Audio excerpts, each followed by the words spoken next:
advertised because I'm not at home and I just had a very unexpected lack of internet. Anyway, back. Today I'm going to talk about how to build credibility if you don't have a little black book.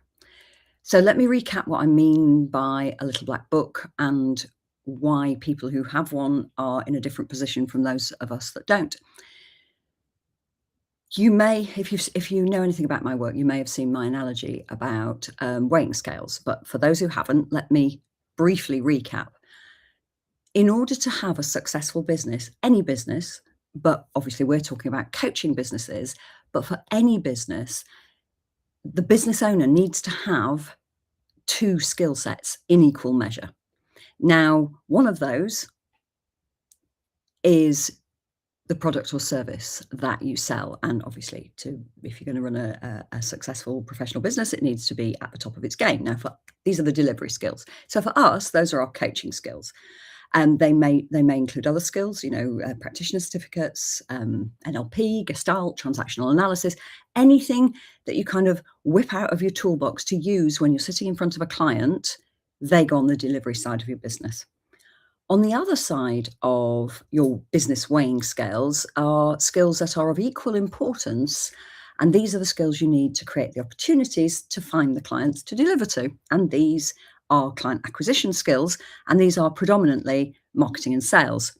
Now, for some reason, somewhere down the line, we have come up with this idea that coaching skills are client acquisition skills, and they're not. They're not. Coaching skills or having coaching skills can help to make you a very good salesperson, but that's not the same as coaching skills being sales and marketing skills in their own right. They're not. Just let's cover that off. They're not. Now, it seems that some people find it relatively effortless to find clients. So from the perspective of the 4 out of 5 of us that really quite struggle, the 1 in 5 that succeeds at kind of remaining a coach and earning their living from coaching, they fit kind of 3 categories. There's the internal coach, who is an employed person who coaches people as part of their paid job. There's the associate coach, who coaches other people's clients and is remunerated for doing so. And then there's the monetizable credibility coach. The monetizable credibility coach is the person who, before they started their coach training program, they already had a network of people who know, like, and trust them, usually built up over a corporate career. And quite often, the people in their little black book, in their network, are those who are, number 1, senior enough to be budget holders, number 2, can commission coaching, and number 3, know what our kind of coaching is, which is very unusual. As I'm sure you're all aware, people don't know what coaching is, but they think they know, and they're wrong. So if you have that monetizable credibility, so that you already have a little black book of contacts who you can network with to start to win coaching business, then what I'm about to talk about is not for you. Go do your networking and good luck. I'm not by any means saying you don't work hard. I'm just saying you start from a completely different place than the rest of us. So how do you build credibility if you don't have that little black book? Because for somebody to pay us to coach them and to pay us a professional rate to coach them, they need a few things to be in place before they are willing to either engage with us in the first place or pay us to coach them. So before they're willing to engage with us in the first place, they need to know, like, and trust us. In order to pay us to coach them, they need to understand what's in it for them. Now, if we go back to this analogy of weighing scales, within our profession, our qualifications and the courses we've taken and where we've taken those courses in some cases sits on the delivery side of the weighing scales. So whether you're kind of just finished your 60 hours coach specific training, if you're an ICF coach, or whether you have a PhD in coaching, they sit on this side of the scales. And that hierarchy of qualifications, if you like, credentials, designations, whatever you want to call them, I tend to refer to them as qualifications, and then I'm including everyone. The only people really who know what that means, those post-nominals mean, are other coaches. And so our credibility with other coaches is increased whether we're an ACC or an MCC, for example. To go back to this idea that nobody knows what we do, but they think they know and they're wrong.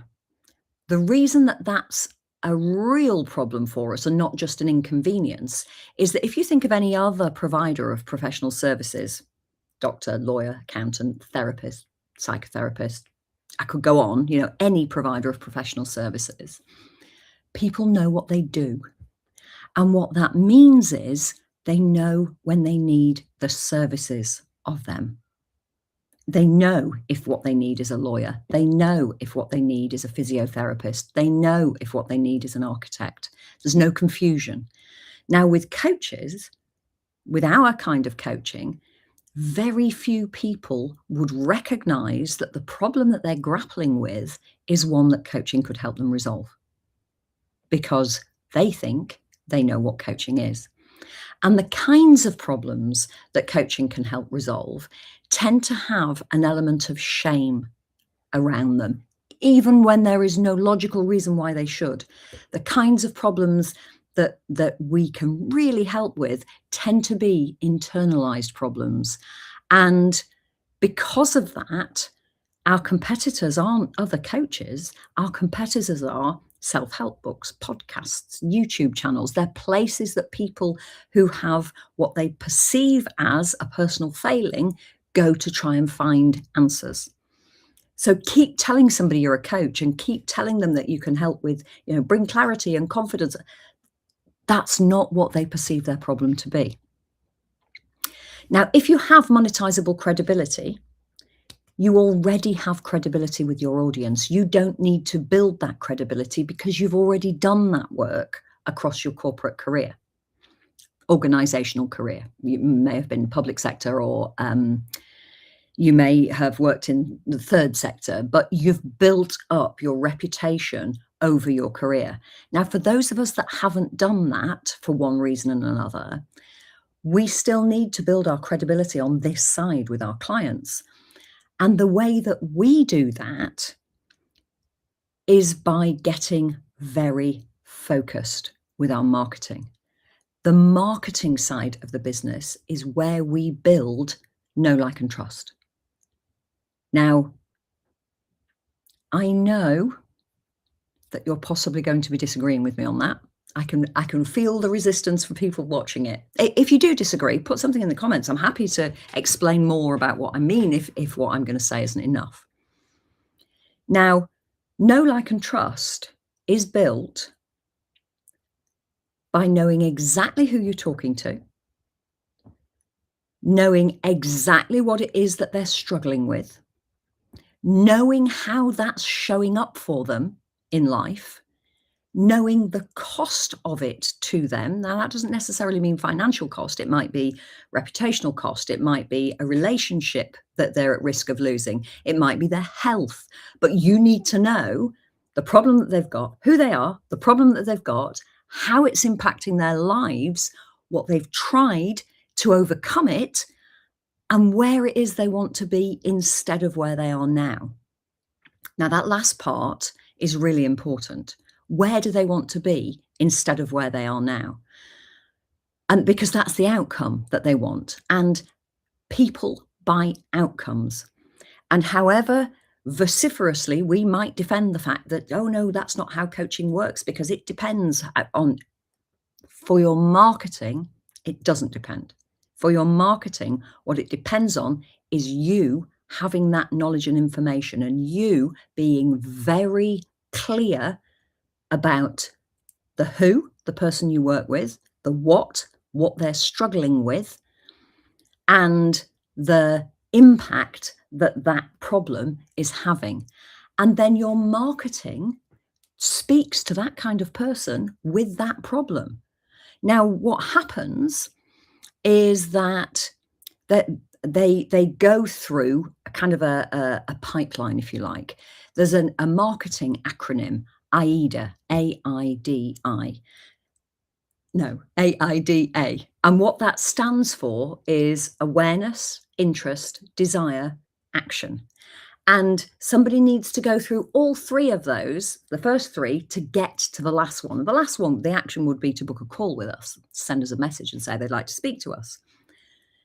Helping them move from not knowing you exist to being at a point where they want to engage with you, as in, kind of say, hey, Sarah, can I book a call with you?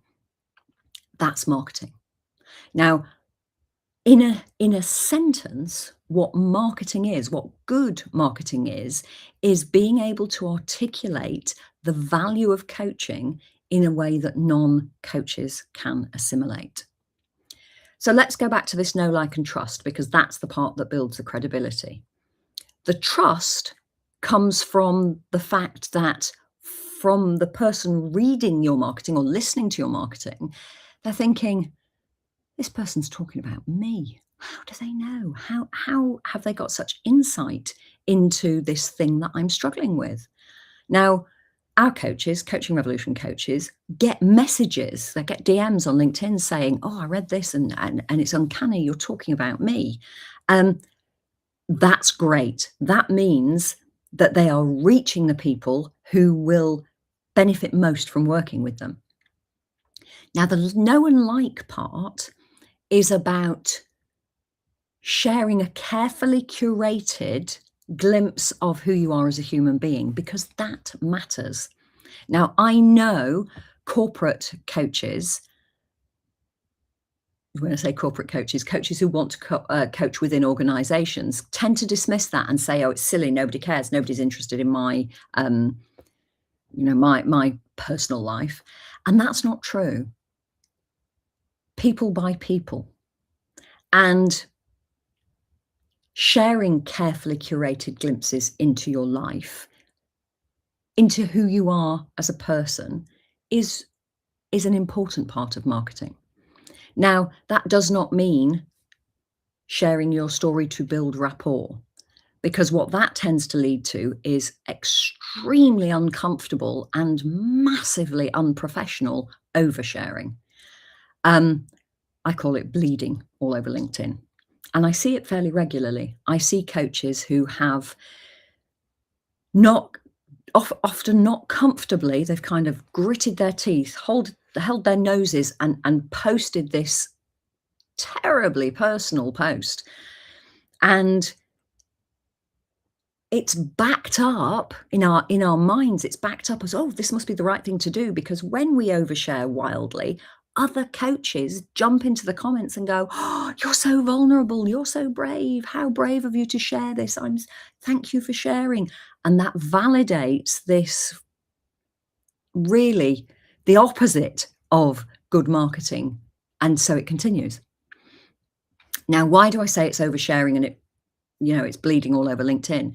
It's because nobody cares about your vulnerability and your backstory. They don't care about that. Other coaches care. We care. On this side of our business, we care.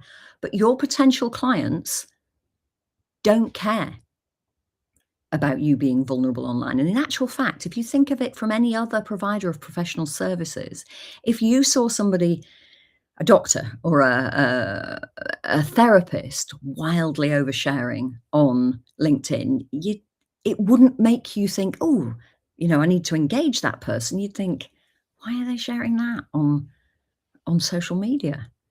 And so, if you've been told to share your story to build rapport, can I strongly recommend that you don't do that? It's uncomfortable. Let's just say it's uncomfortable. So what do you share? Well, you share, as I said, a carefully curated glimpse of your life. So that might be, me, for example, I tend to share pictures of my dog. I used to have 2 dogs. Now I have 1 dog. Everybody loves a dog. I travel a lot and I share kind of bits of information about my travels. But honestly, apart from that, I don't really share very much at all. When my daughters were younger and they were at university, I shared their graduation pictures. Um, Other than that, I don't really share anything about my personal life at all, but I share enough that people can see I'm a real human being. And that's what we need to do. We need to let people see that we're a real human being behind the understanding and knowledge that we're demonstrating about the situation that our potential client is in.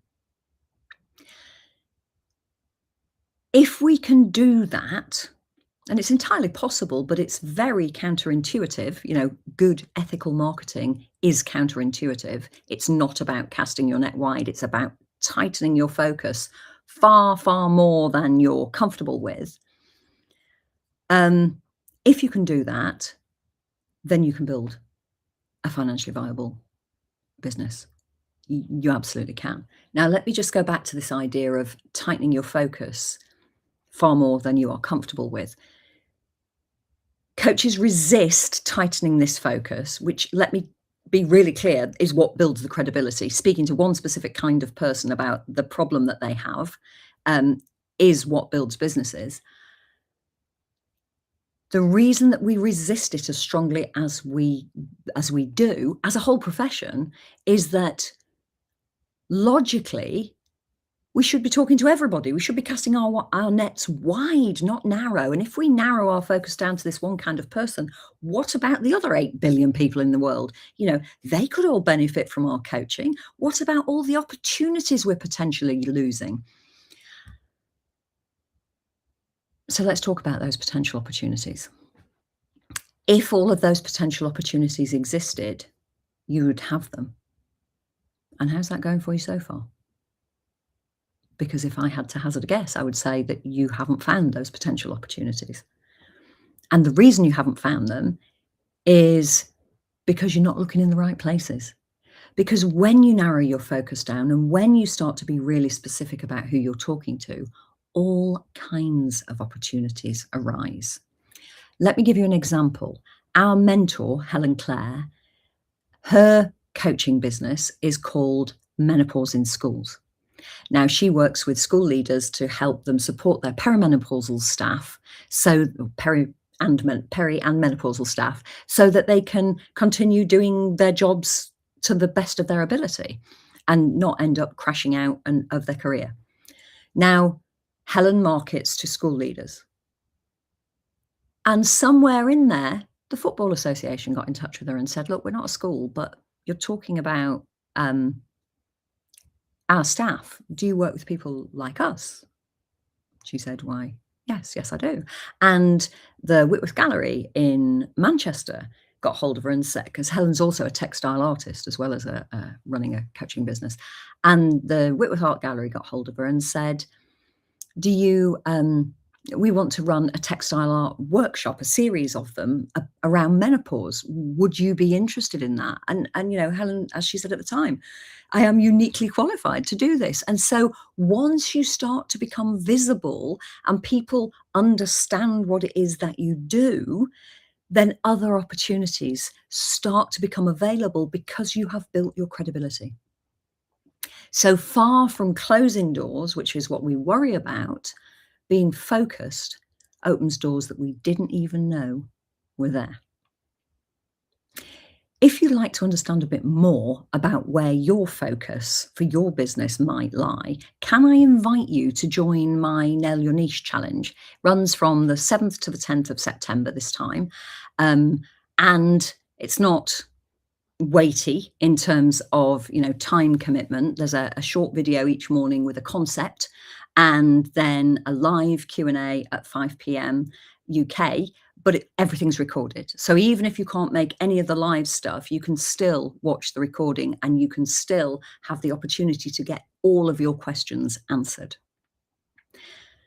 One of the coaches who did the Nail Your Niche challenge said to me that she couldn't believe it, that the value that she got from the challenge was worth more than the, and I quote, gazillions of masterclasses and webinars that she'd attended around marketing over the years.